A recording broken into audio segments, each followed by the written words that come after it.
Days after a 13-year-old girl went missing in Florida, her mother's boyfriend was arrested and is now considered the prime suspect in her disappearance. Madeline Soto was reported missing from her home on that Monday. Then on Wednesday, Stephan Sterns, who's 37 and dating Madeline's mother, was arrested and charged with sexual battery and possession of child sexual abuse material.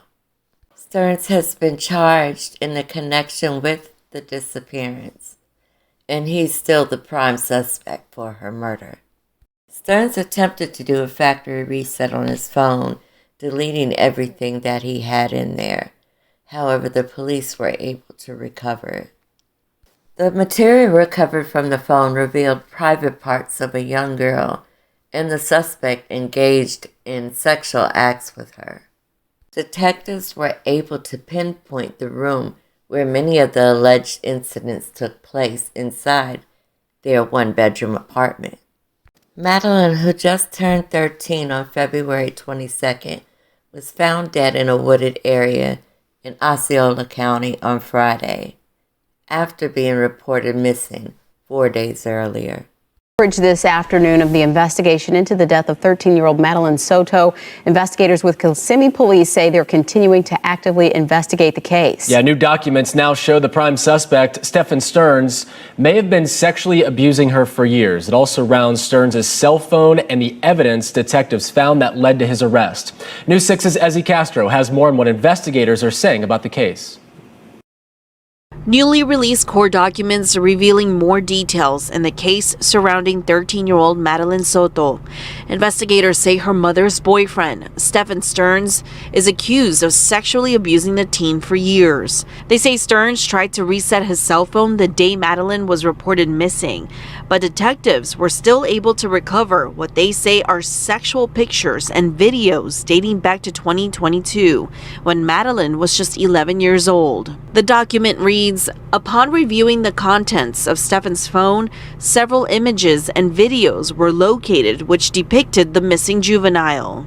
Last week, Orange County investigators revealed they had evidence Madeline was in Sterns' car and already dead, days before she was found off Hickory Tree Road near St. Cloud. Right here is a growing memorial for Madeline in the area where her body was found last Friday. People writing messages that read, "We will fight for you, Maddie." At this point, Sterns has not been charged in Madeline's death, but Kissimmee Police released a statement this morning that reads in part, "Our detectives and forensic unit are working tirelessly to uncover the truth behind this heartbreaking incident.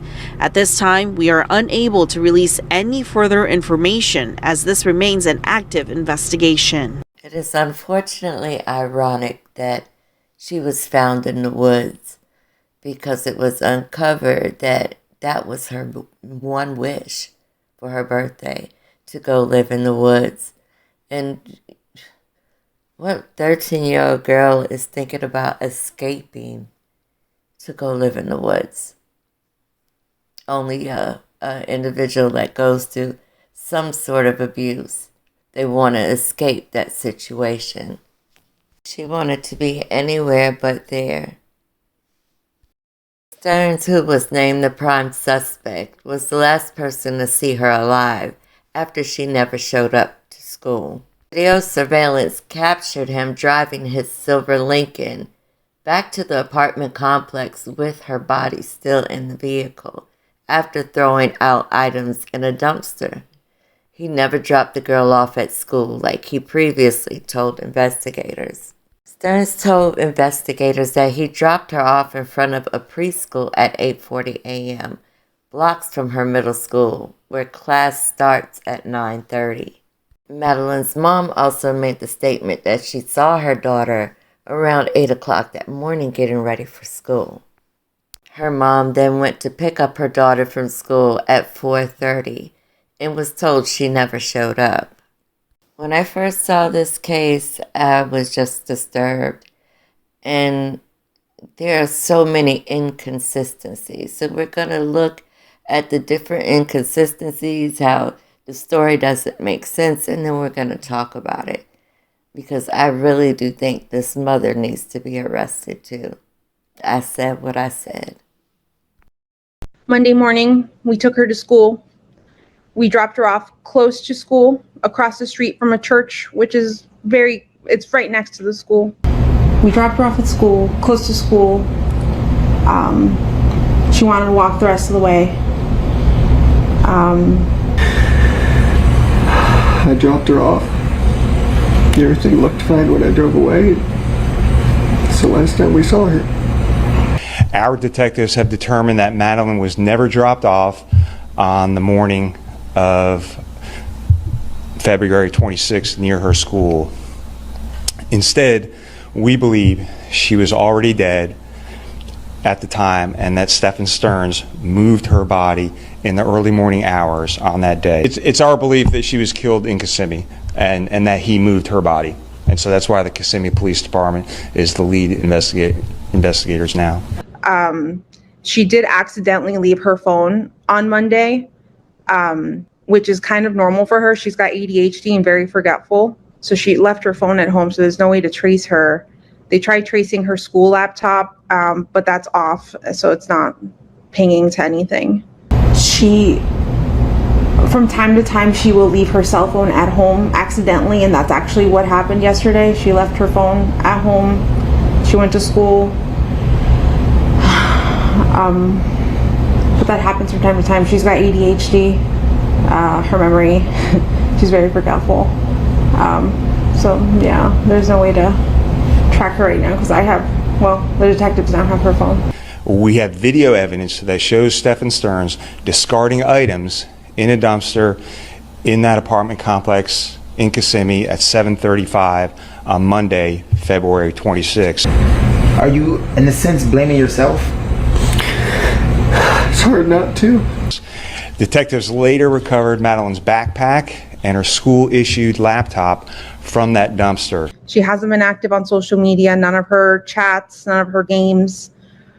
We did contact all her friends. None of them had seen her Monday or heard from her. Yeah, there's no update. It was seen on video footage that she hung out in the parking lot of the church for a few minutes and then got up and walked towards the school. Yeah, she was spotted walking by the church, by the middle school on the cameras. They saw her hang out in the parking lot for a little bit and then get up and leave. But she never made it that walk and that was around 9 a.m. when she got up. She never made it to school after that. At 8:19, we have evidence that shows Stephan Sterns returning to the complex and Madeline was visible in that vehicle. Not much. She was asleep for most of the way. Told her have a good day at school when she got out. I love her. She said thanks, love you too.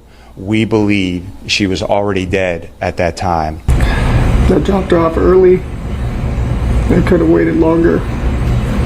She looked okay. She was walking towards the school when I saw her. It was like any other day, so I went on with my day. We have video evidence that leads us to believe that she's already dead. But she actually went missing early that morning, around between 8:45 and 9 o'clock in the morning. She went missing. If anything, on Sunday, she celebrated her 13th birthday with my entire family, and she had the best day. She was so happy. She showed us all her gifts.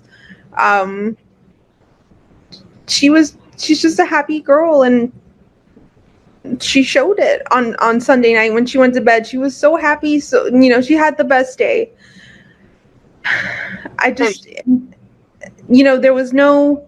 There was no moment in that evening from when she got home from the party that she had her phone or had the laptop. She went straight to getting ready and went to bed.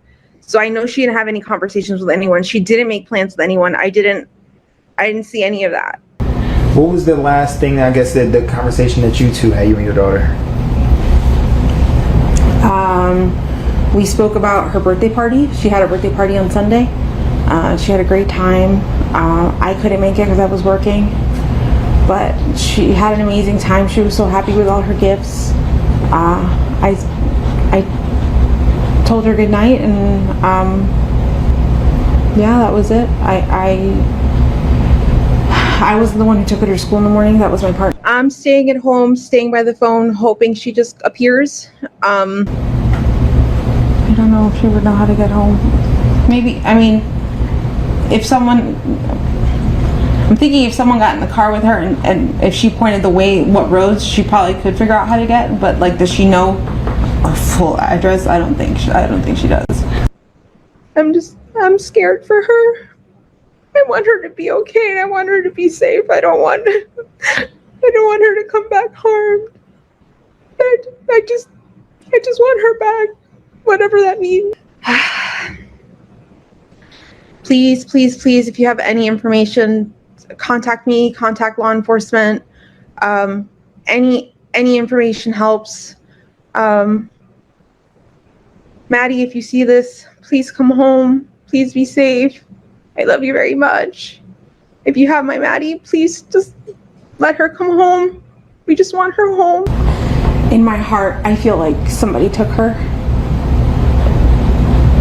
This isn't like her to just pick up and run away, or just not go to school. I don't know what to think. This is not normal behavior. She's not the type that would just run off. We don't know where she can be, and we're scared. We just want her home. Have you been in touch with Madeline's family? How are they taking this? Yeah, so obviously detectives have spoken to her mother, and as you can imagine, the reaction that any parent would have. So we're talking to the mother and all this. There's, to my knowledge, she's not a suspect in this case right now. A living nightmare. It's a living nightmare. What's on your cell phone? Why aren't you talking to investigators? Where was Maddie last seen? Why aren't you helping her mother and her family? This is a little girl. Help them find Maddie. Where is Maddie? Where is she? What did you do with her? So many blaring inconsistencies between the two of them. And why haven't we heard from the mother? Why hasn't there been a statement on behalf of the family? It's just nothing from her end. But we're going to discuss all these inconsistencies and what you guys think about the case.